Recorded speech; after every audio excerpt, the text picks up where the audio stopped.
Ciobo is Parliamentary Secretary to the Foreign Minister. He joins me now from our Sydney CBD studio. Mr Ciobo, thanks so much for joining us. First of all, we have seen those comments from Geoff Raby today, but we've also seen 2,000 union officials or people that are members of a union protesting in Melbourne today, concerned mainly about this China Free Trade Agreement and that there will be unsafe work practices. Can you guarantee that won't happen? Look, absolutely. There's nothing in this free trade agreement that changes any of the standards that applies to those that are looking to work in Australia.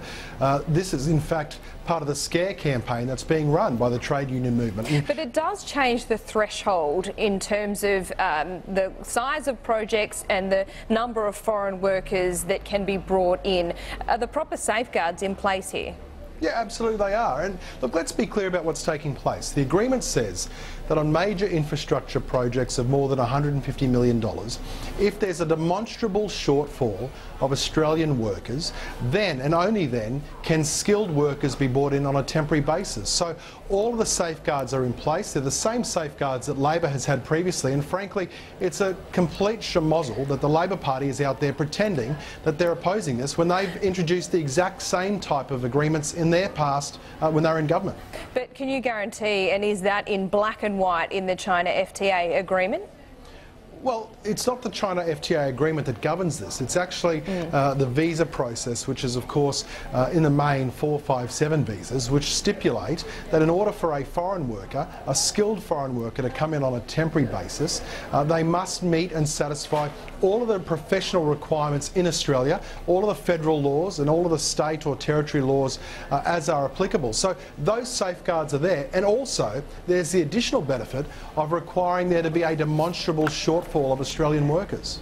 Okay, I want to turn attention now to the Trans-Pacific Partnership. This is getting into the business end in Hawaii. Andrew Robb is there. Now, we've seen just in recent days the Nats threatening to cross the floor if there isn't a substantial deal done on sugar here. But would you wish to manage their expectations on any successful outcome in that area? Well, Trade Minister Robb has made it clear that as a nation we're pursuing commercially meaningful outcomes when it comes to sugar, and in fact with the whole of the TPP we are going to be pursuing very aggressively Australia's national interest and making sure that we're not going to sign up to a TPP that doesn't serve the Australian people well. So you know, the Nationals can be certain that we will secure commercially meaningful outcomes in relation to sugar. We're going to secure an outcome that's good for our national interest. But there's been nothing meaningful in the last 3 FTAs for the sugar industry. So what makes you think that the TPP will deliver that? Oh, I think you're comparing apples and oranges. The agreements that we've put in place in relation to China, Japan and Korea are absolutely bonanzas when it comes to Australian trade.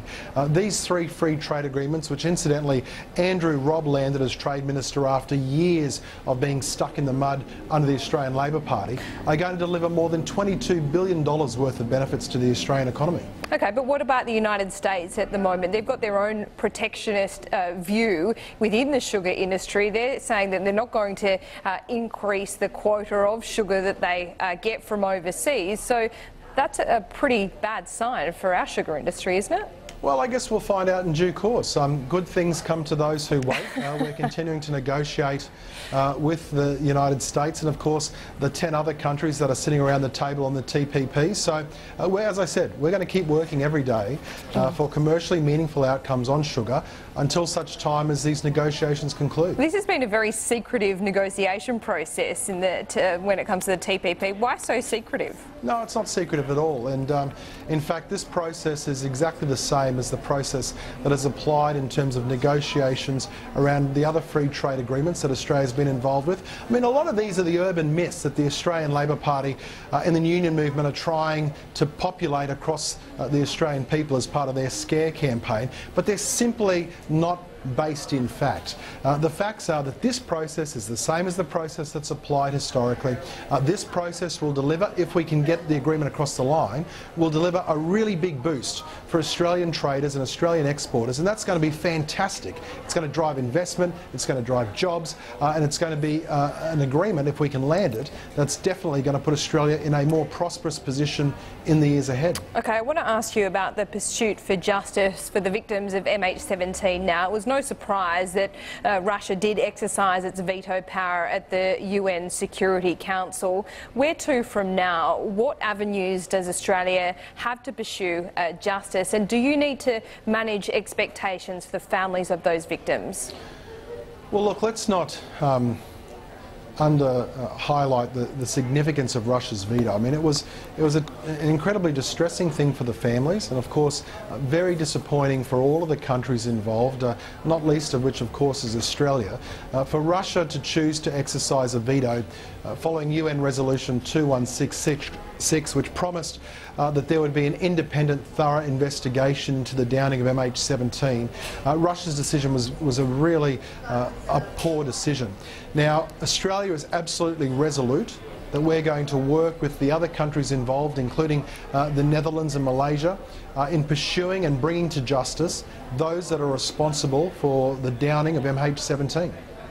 I want to ask you about the PNG Prime Minister Peter O'Neill. He announced that he will ban all foreign advisors from the end of the year. Did this take the Australian government by surprise?